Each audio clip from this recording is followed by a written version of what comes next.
In my opinion, in one of the most beautiful buildings in the world, the National Building Museum in Washington, D.C. It has the tallest and largest columns in the world. And I chose this place 20 years ago when I saw a picture of the place to put my wire, but it was a dream and it took many years. And then one day they accepted the idea for me to do a performance. I did one gala performance as a fundraising yesterday and one kids performance with 400 kids from different schools this morning. And now I'm tearing down today and I'm going to my next venture. I learned by myself to become a wire worker, and since I was not born in the circus, my love at the beginning was the love for architecture, engineering, inspiring places to put my wire. First I studied the architecture and the history of the building. It always interested me. And then I look and I thought it would be very nice to have the cable dead center over the fountain. Then I got the idea to play with the fountain in the show.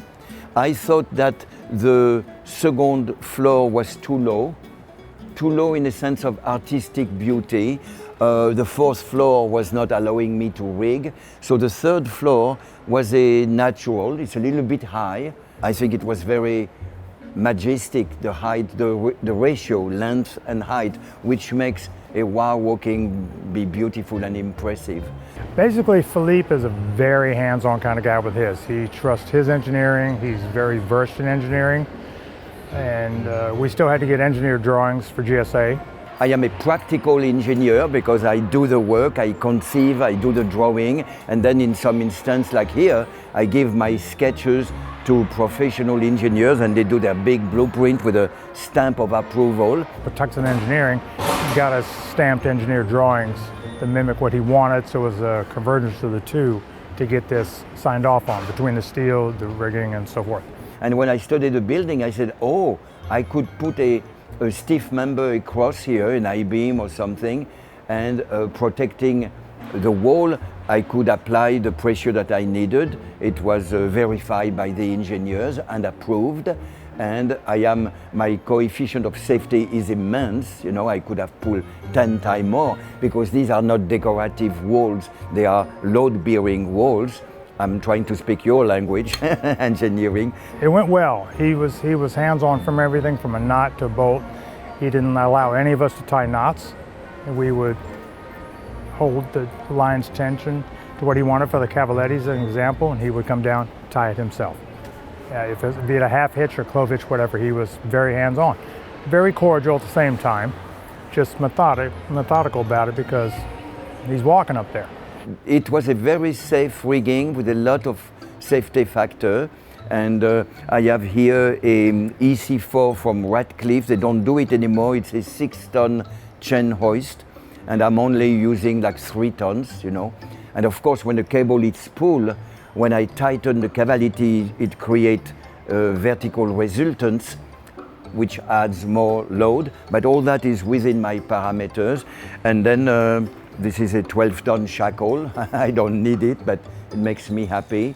And these are basket-used sling, so they are twice the vertical load also. It's overkill engineering-wise, you know, because it was a marriage of what I knew about the building, what he knew about tightrope walking, that we had to marry the two together. He was actually going to go initially outside to get structure from outside the building with the steel to pull, and I said, the masonry we have at the museum, we can keep it inside, which we did, save time, money, energy, and fighting the Historical Preservation Society about having steel on the outside of the building.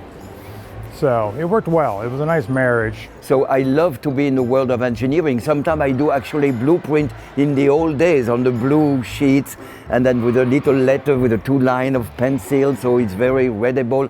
I love the preparations and the rigging and the concept of deciding the anchor points. He weighs about 170 pounds. The cable itself weighs maybe 170 to 200 slacking across. Each piece of steel that is going to keep him afloat way over 300 pounds. And then we supported from there up into the archway and the breezeway up there, and I ran 4x4 across and weak cables so that could not creep up. It's overkill. So it's not overbuilt by anybody else's standards unless you're thinking about a human walking across. We pulled the cable aerially. It was easier than drop it on the floor and lifting it up. That's what I did at the World Trade Center. You know, we pulled it across with a fishing line, then a rope, then a big rope, then the cable. But we were only 4 people, 2 and 2. Here I have 6 people to bring the cable across. Had the idea of putting my wire between the towers before they were built. So I saw them being built, and then I thought, oh, they're gonna finish them soon and I cannot put my wire. So I used the idea that construction workers were still finishing the roof to be able to bring my ton of equipment. And then in my preparation, I became friendly with Leslie Robertson, the engineer who built the towers. I never met Minoru Yamasaki, the architect. It was a love affair between those towers. And actually when I put my wire, since I saw them being born and I saw them growing up, I call it, I married them with my rope, you know.